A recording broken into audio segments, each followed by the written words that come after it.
Maruming kasambahay na ilang buwan nang walang matitirhan. Mahina ang sikat ng araw na tumatama sa mukha niya, at ang kartong higaan niya ay basa pa sa hamog. Dahan-dahan siyang bumangon, pinapagpag ang manipis na kumot na halos wala ng init. Isa na namang mahabang araw, mahina niyang bulong habang inaabot ang maliit na supot na naglalaman ang natirang tinapay na ibinigay sa kanya kagabi ng isang tindera. 2 buwan na ang nakalipas mula nang paalisin siya ng huli niyang amo. Hindi dahil sa kasalanan niya, kundi dahil nahuli ng amo niyang babae na mas maganda ang pagluluto ni Elena kaysa sa kanya.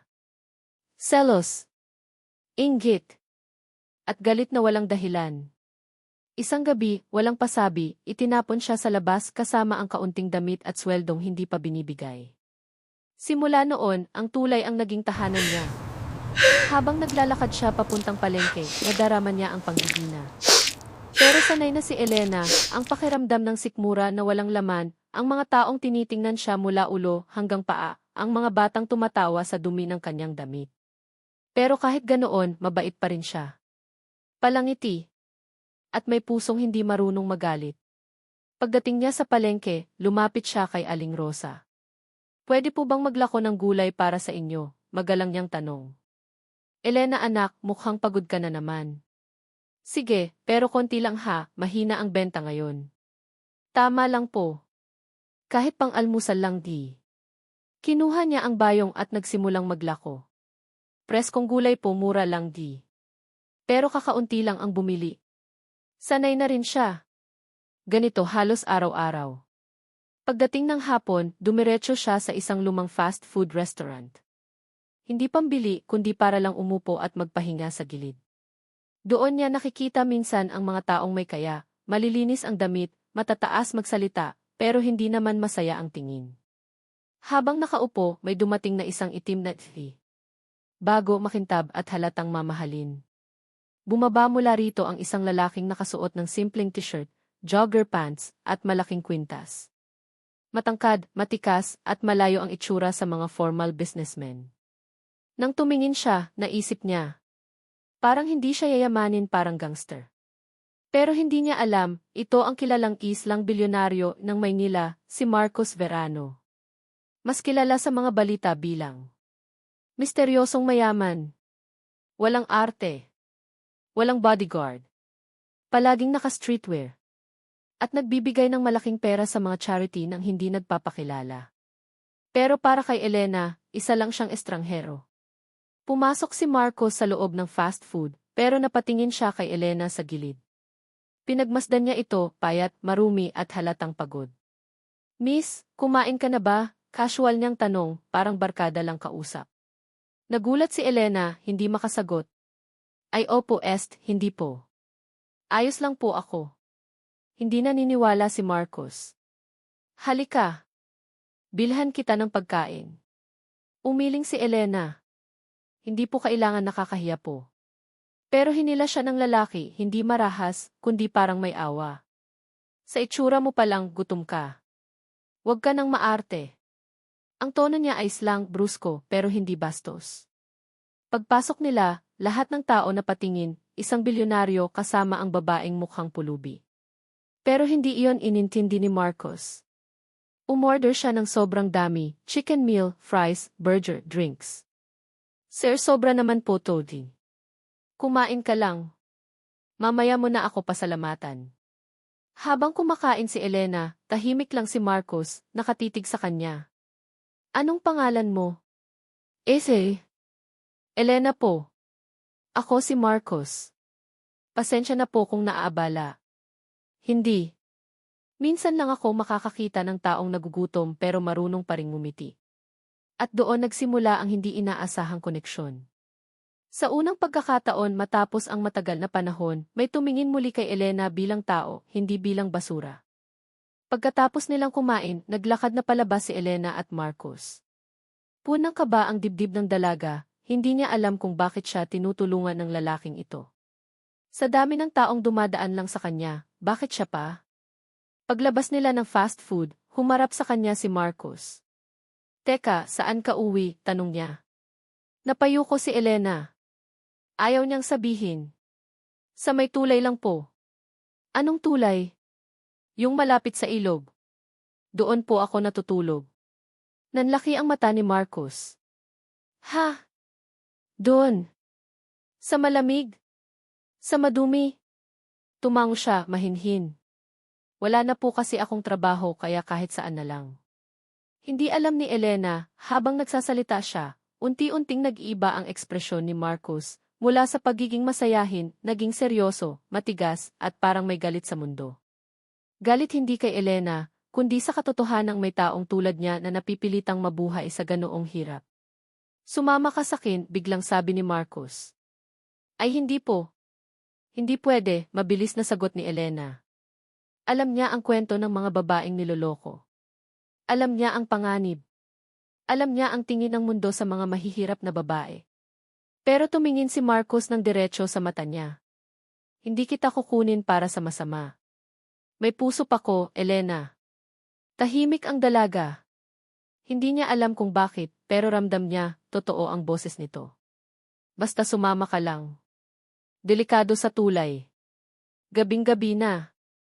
Pero, Elena, mahina pero matatag ang tono, hindi lahat ng lalaki masama. Tumigil ang dalaga. Dinama ang hangin. Naalala niya ang mga gabing nanginginig sa lamig, ang mga gabing binabastos ng lasing na nagdaraan, at ang mga gabing nagigising siya sa ingay ng daga sa gilid ng karton niyang higaan. Sa huli, tumango siya. Sige po pero sandali lang. Ngumiti si Marcos. Good girl. Sa loob ng SUV. Pagpasok nila sa sasakyan, hindi mapakali si Elena. Sinusukbit niya ang lumang bag na halos butas na, ayaw malaglag ang mga piraso ng damit niya. Napansin iyon ni Marcos. Anong laman ng bag mo? Kaunting damit lang po, ti. Teka, bakit may gasgas yung braso mo? Mabilis niyang tinakpan. Wala po yon. Nadulas lang ako dati. Dati? Ilang araw na sugat na iyan. Hindi kumibo si Elena. Totoo, sinaktan siya ng dati niyang amo. Pero ayaw na niyang ikwento. Sige, sabi ni Marcos, hindi kita pipilitin. Pero tandaan mo, hindi mo kasalanan kung ginawa nila yan. Napatingin si Elena sa kanya. Hindi niya akalain na may taong makakaintindi sa kanya ng ganoon kadaling paraan. Pagdating sa kondo, huminto ang AV sa isang mataas na gusali. Hindi ito mukhang pangmayaman lang, mukhang para sa sobrang yaman. Dito ka nakatira, nakangangang tanong ni Elena. Yiksan, maliit lang to. Maliit lang daw, bulong ni Elena habang nakatingala sa 50-story building. Pagpasok nila, tahimik lang si Marcos, pero pansin niya ang bawat gulat ni Elena. Sa sahig na parang salamin. Sa chandelier. Sa elevator na parang hotel. Sa view nakita ang buong syudad. Pagdating sa loob ng unit, halos manginig si Elena. Para siyang napadpad sa ibang mundo. Malinis. Mabango. Hindi tulad ng tulay. Umupo ka, sabi ni Marcos habang nagbubukas ng malamig na tubig. Sir, baka bawal ako dito, baka marilihan ko. Elena, putol niya, tao ka. Hindi ka dumi. At doon hindi napigilan ni Elena ang luhang matagal ng gustong lumabas. Pasensya na po, hindi po ako sanay. Huwag kang umiyak, sabi ni Marcos, pero napangiti siya. Hindi ako marunong mag-comfort, pero safe ka dito. Inabot niya ang tubig. Kumain ka. Maligo ka. Matulog ka. May extra kwarto ako. Sir, sobra po tuding. Tietre, natawa si Marcos, ako na yan. Sanay akong tumulong sa hindi mayabang. Tahimik silang dalawa sa loob ng ilang sandali. Marcos, bakit niyo po ako tinutulungan? Huminga siya ng malalim. Kasi minsan, kailangan mong tulungan ang taong hindi humihingi pero halatang hindi na kaya. Napatigil si Elena. At sa unang pagkakataon sa buong buhay niya may nagsabi sa kanya na karapat-dapat siyang tulungan. Kinabukasan, nagising si Elena sa isang higaan na hindi niya inakalang mararanasan niya kailanman, malambot, malinis, at may kumot na may amoy ng bagong labada. Nakapikit pa siya habang hinihimas ang punda ng unan, parang sinisigurong hindi pa naginip ang lahat. Kung nananaginip man ako, sana huwag muna akong magising. Yun ang unang pumasok sa isip niya. Pero nang bumukas ang pinto at marinig niya ang boses ni Marcus, doon niya napagtantong totoo ang lahat. Elena, tawag ni Marcus. Nagulat siya, mabilis na umupo. Ay, pasensya po. Maayos ko na po to. Relax, sabi nito habang nakasandal sa pinto, hawak ang 2 tasa ng mainit na tsokolate. Hindi kita pinapagalitan. Iniabot niya ang 1 tasa. Umaga na. Uminit ka muna. Kinuha ni Elena iyon na parang banal na bagay. Para sakin po talaga to. Hindi ako nagbibigay ng tsokolate sa multo, no, natatawang sagot ni Marcus. Napangiti si Elena. Maliit, pero totoo. Ang unang araw sa kondo. Paglabas niya ng kwarto, parang bumalik na naman ang kaba. Ang ganda ng lahat. Ang laki. Ang linis. Ang katahimikan, hindi tulad ng palengke, hindi tulad ng tulay. Marcos, baka hindi po ako bagay dito. Tumingin ang lalaki sa kanya habang nagkakape. Huwag kang magsimula ng drama sa umaga. Walang di bagay na tao dito. Lahat ng pumapasok dito welcome. Napayuko si Elena, nahihiya pero natutunaw ang puso. Hindi dahil sa kagandahan ng lugar, kundi dahil may isang taong tinatrato siyang normal, parang pantay. Gusto mo bang maligo muna? Tanong ni Marcus. Po sana kaso wala po akong damit na maayos. Tumayo si Marcus. Tara. Ha? Saan po tayo? Shopping. Shopping na nakakailang. Pero nakakatuwa. Sa mall, halos malunod sa hiya si Elena. Ang suot niya ay lumang t-shirt at faded jogging pants. Ang dami ng taong nakatingin sa kanya, hindi dahil sa dumi niya, ngunit dahil kasama niyang naglalakad ang isang kilala, kahit hindi niya alam na bilyonaryo. Elena, wag mo silang pansinin, seryosong sabi ni Marcos. Sorry po, nakakahiya lang po kasi. Kiyesa, gusto mo, takutin ko sila? Sir, wag po. Joke lang. Pero kahit biro, ramdam ni Elena ang proteksyon na hindi niya kailanman naramdaman sa kahit sinong tao. Pagdating nila sa botike, halos manghina si Elena. Sir, mahal dito. Di mahal. Hindi po ako sanay. Elena, sabi ni Marcos, gusto kong bumili ng bagay para sa'yo. Huwag mong ipagkait yon sakin. Tahimik siya. Sa loob ng botike, isa-isang pinasukat ni Marcos ang damit kay Elena. Hindi siya sanay. Hindi siya marunong pumili. Pero tuwing lalabas siya ng dressing room, may iisang reaksyon si Marcos. Bagay. Bagay din ni. Mas bagay yan. Okay, wag yan. Mas maganda yung isa. Parang simpleng salita lang iyon, pero para kay Elena iyon ang unang beses na may nagsabing maganda siya. Hindi dahil sa damit, kundi dahil tinitingnan siya ni Marcos na parang may halaga siya. Ang pagpapakitang lihim ni Marcos. Pagkatapos ng shopping, nagyaya si Marcos na kumain. Hindi sa mamahaling restaurant, kundi sa karinderyang simple lang. Dito tayo, sabi niya. Bakit po hindi sa? Mas masarap dito. Doon nakita ni Elena ang isang side ni Marcos na hindi alam ng iba. Binati niya ang mga tindero, binigyan ng malaking tip ang cook, at kilala siya ng halos lahat. Sir Marcos. Ang tagal mong di dumaan. Nagpahinga lang, sagot niya habang umunguya ng sisig. Sir, mahinang tanong ni Elena, kilala po kayo nila? Dati kasi dito ako kumakain noong wala pa ako pera. Napahinto si Elena. Wala. Yes, Sam, hindi ako lumaki sa pera, Elena. Ako'y lumaki sa kalye katulad mo. Hindi alam ni Elena ang isasagot. Hindi niya alam.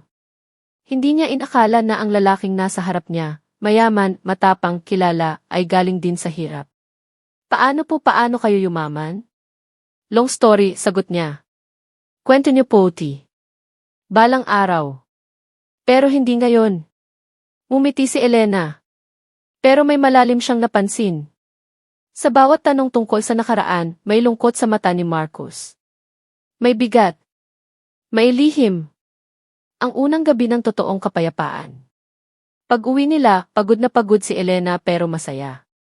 Pagpasok niya sa kwarto, napatitig siya sa bagong damit na ibinigay sa kanya, kasama ang maliit na bag at personal care items. Hindi siya makapaniwala. Pangarap ko lang to noon, mahina niyang bulong, halos nanginginig sa emosyon. Habang nakahiga siya, narinig niya ang yabag ni Marcos sa labas. Huminto ito sa tapat ng pinto niya, pero hindi pumasok. Elena, tawag niyang mahina. Opo. Matulog ka na. Safe ka dito, okay? Opo, Marcos, salamat po. Ngumiti ang lalaki kahit hindi iyon nakikita ni Elena. Good night. At sa unang pagkakataon sa buong buhay niya, natulog siya na hindi takot, hindi gutom, hindi nanginginig sa lamig, at hindi mag-isa. Kinabukasan, maganda ang gising ni Elena. Parang mas maliwanag ang araw, mas malamig ang hangin, at mas magaang ang loob niya. Matagal na niyang hindi naramdaman ang ganitong kapayapaan. Paglabas niya sa kwarto, nakita niyang nakaupo si Marcos sa sofa, hawak ang laptop, seryoso ang mukha. Hindi siya sanay makitang ganoon ito, masyadong tahimik, masyadong malalim ang iniisip. Good morning, mahina niyang bati. Napatingin si Marcos at kaagad lumambot ang ekspresyon nito. Oh, gising ka na. Kumain ka doon, may iniwan akong almusal. Ngumiti si Elena. Salamat po. Pero habang kumakain siya, napansin niya ang tensyon kay Marcos. Parang may problema. Parang may tinatago. Hindi na niya tinanong. Ayaw niyang maging pabigat. Ang hindi inaasahang pagbisita. Bandang tanghali, biglang may kumatok sa pintuan. Kie! Kie! Kie! Napalingon si Marcos. Napatingin si Elena. Pero bago pa siya makalapit para buksan, naunahan siya ni Marcos. Pagbukas ng pinto, bumungad ang isang babaeng naka-high heels, mamahalin ang kulay rosas na damit, at naka-full makeup. Marcos. Pamilyar ang boses. Matalas. Mayabang. Parang sanay na makuha ang gusto. Ano nang ginagawa mo dito? Malamig na tanong ni Marcos. Aba, bakit ganyan ang tono mo? Sagot ng babae. Nabalitaan kong may girl daw dito sa kondo mo. Kumalat ang chismis. Totoo ba? Lumingon siya sa loob, diretso kay Elena. Napatayo si Elena, natakot. Sinilik siya ng babae mula ulo hanggang paa, may halong pangmamata. Siya ba? Ito. Ito yung sinasabi nila. Tawa siya ng tawa. Marcos, seryoso ka? Kalye. Basura. Iyan. Namula ang mukha ni Elena sa hiya. Para siyang tinuhog sa puso, paulit-ulit. Pero bago pa siya makasagot, nagsalita si Marcos ng malakas. Tama na, Bianca. Marcos naman. Concern lang ako. Hindi ka bagay sa gan. Umalis easy. Malakas. Malamig. At puno ng galit. Nagulat ang babae. Pero hindi siya umalis agad. Bagkus, lumingon siya muli kay Elena. Ate, umalis ka na habang maaga pa. Ginagamit ka lang niya. Nakikita mo iyang suot mo. Binili niya, di ba? Ganyan din ang ginawa niya sa iba. Parang binuhusan ng malamig na tubig si Elena. Baka sa susunod, ibang babae naman ang bibigyan niya. Huwag kang umasa. At umalis si Bianca nang walang paalam. Nang maisara ang pinto, tahimik ang buong sala. Tahimik si Marcos. Tahimik si Elena. Nanginginig ang dibdib ng dalaga. Ang unang pagtatalo. Marcos, mahina niyang tawag. Pero hindi siya lumingon. Hindi ko alam na may ganun po palad. Elena, wag mong pakinggan yon. Pero totoo po ba? Marami ka na bang tinulungan na babae? Marami ka na bang dinala rito? Nag-iba ang mukha ni Marcos. Hindi galit kundi nasaktan. Elena, hindi ka tulad nila. Paano mo po nasabi? Halos 1 linggo pa lang tayo magkakilalat. Napayo ko siya, hindi dahil nagdududa, kundi dahil natatakot. Ayaw niya maging problema. Ayaw niyang maging dahilan ng gulo. Ayaw niyang maging isa lamang sa koleksyon. Elena, lumapit si Marcos, tingnan mo ko. Pero hindi siya tumingin. Ayaw niyang makita kung nagagalit ba ito o naaawa lang. Kumuha si Marcos ng malalim na hininga. Hindi kita nilalapitan para sa katawan mo. Hindi kita tinutulungan para sa kapalit. At lalong hindi kita dinala dito dahil trip lang.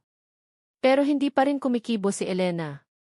At doon pumutok si Marcos, hindi dahil galit siya kay Elena, kundi dahil desperado siyang maunawaan siya nito. Elena, nakikita mo ba sarili mo? Kahit galit ako, hindi kita kayang saktan. Totoo yon. Hindi ako marunong magmahal pero para sa'yo. Natigilan siya. Para siyang natigilan sa sariling sinabi. Para sakin ano po? Mahina. Nanginginig. Pero matapang ang tanong. Hindi makasagot si Marcos. Pero lumalabas sa mata niya ang sagot na hindi niya masabi. Elena, hindi kita kayang bastusin. Hindi kita kaya lokohin. At hindi kita kayang palabasin sa buhay ko. Sumikip ang dibdib ng dalaga. May luha na sa gilid ng mata niya. Pero takot ako di. Takot ako maging problema di. Takot ako na hindi ako sapat di. At sa unang pagkakataon, lumapit si Marcos at hinawakan ang kamay niya, hindi marahas, hindi pilit, kundi parang baka mabasag siya. Elena, hindi mo kailanman naging problema. At doon, pumulak ang unang luha ni Elena. Hindi dahil sa sakit, kundi dahil may unang taong hindi siya iniwan sa gitna ng gulo. Kinagabihan, tahimik ang buong kondo.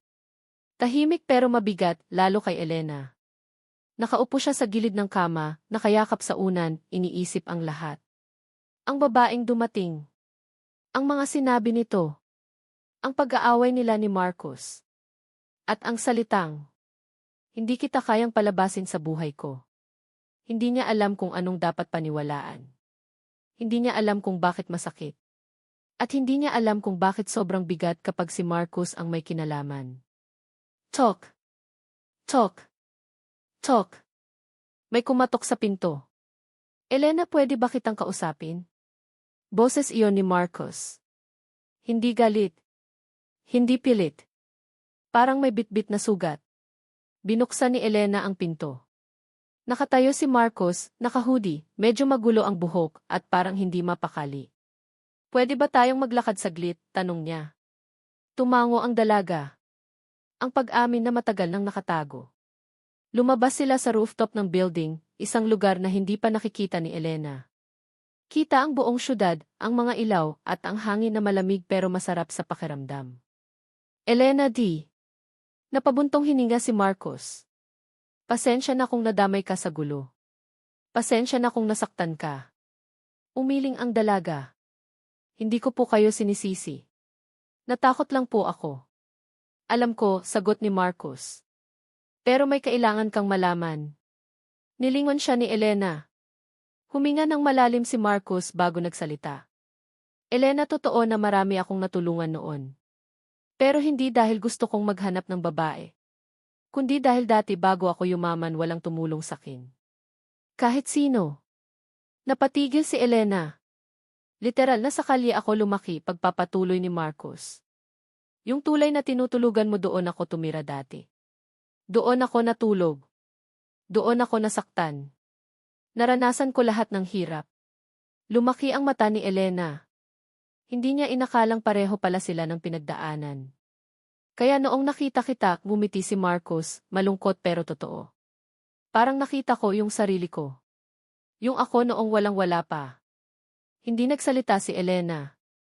Hindi niya alam na ganoon pala kalalim ang dahilan. Elena, lumapit si Marcos. Hindi kita tinutulungan dahil naaawa ako. Tinutulungan kita dahil natigil siya. Parang hirap sabihin ang susunod na salita. Tinutulungan kita dahil gusto kita. Totoong gusto. Para siyang binuhusan ng init na hindi niya maipaliwanag. Hindi makagalaw si Elena. Hindi makapagsalita. Hindi ko alam paano nangyari. Hindi ko alam bakit ikaw. Pero araw-araw lalo kitang gusto. Ang paglayo ni Elena at ang paghila pabalik.